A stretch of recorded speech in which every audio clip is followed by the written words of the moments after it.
ప్రకృతి ప్రళయ తాండవానికి కేరళ అతలాకుతలమైంది. భారీ వర్షాలు బీభత్సం సృష్టించడంతో 150 మంది జలసమాధి కాగా మరో 600 మంది గల్లంతయ్యారు.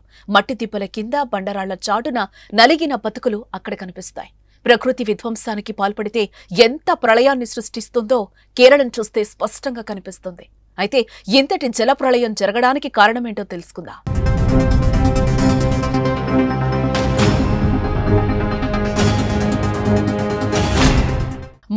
మళ్లీ అదే విధ్వంసం, అదే విషాదం.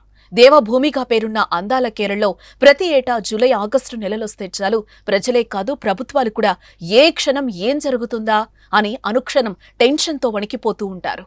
ఏటా వచ్చే ఋతుపవనాలు కేవలం వర్షాలను మాత్రమే కురిపించి ఆగిపోవడం లేదు, విధ్వంసాన్ని సృష్టిస్తున్నాయి. 2015 నుంచి 2022 మధ్య కాలంలో దేశవ్యాప్తంగా కొండచర్యలు విరిగిపడ్డ ఘటనలు 3782 జరిగితే అందులో కేరళలోనే అత్యధికం.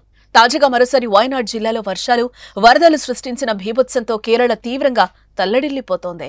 అందాల టీ తోటలకు పచ్చని ప్రకృతికి పేరున్న వయనాడ్ ఇప్పుడు వరదల ధాటికి భయానకంగా మారింది. వయనాడు జిల్లాలోని మెప్పాడి, చురామల, మందక్కాయి, అట్టమల పరిసర ప్రాంతాల్లో విరిగిపడ్డ కొండచర్యలు వందలాది కుటుంబాల్లో విషాదాన్ని నింపాయి. భారీ వర్షాలు కూడా కురుస్తూ ఉండటం స్థానిక నదులు ఉప్పొంగుతున్నాయి.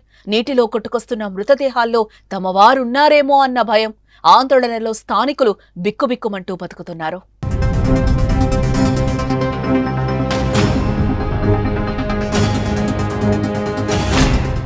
నిజానికి ఈ పరిస్థితి కేరళకు కొత్తేం కాదు. జూలై ఆగస్టు నెలలొస్తే చాలు కేరళలో భారీ వర్షాలు, వరదలు, కొండచర్యలు విరిగిపడ్డం కొన్నేళ్లుగా సర్వసాధారణంగా మారుతూ వస్తోంది.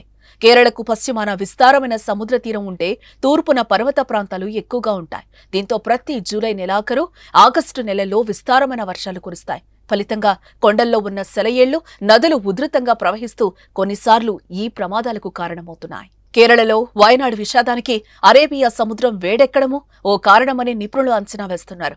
అరేబియా సముద్ర ఉష్ణోగ్రత దట్టమైన మేఘ వ్యవస్థ ఏర్పాటుకు దారితీస్తోందని సీనియర్ వాతావరణ శాస్త్రవేత్త ఎస్ అభిలాష్ వెల్లడించారు.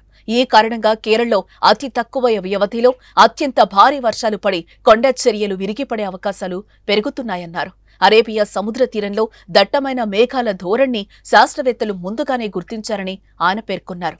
ముఖ్యంగా ఆగ్నేయ అరేబియా వేడెక్కుతోందని, దీంతో కేరళ సహా ఈ ప్రాంతం ఉష్ణగతికంగా అస్థిరంగా మారినట్లు తమ పరిశోధనలో తేలిందన్నారు. ఇలా వాతావరణంలో అస్థిరతే దట్టమైన మేఘాలు ఏర్పడడానికి కారణమంటున్నారు నిపుణులు.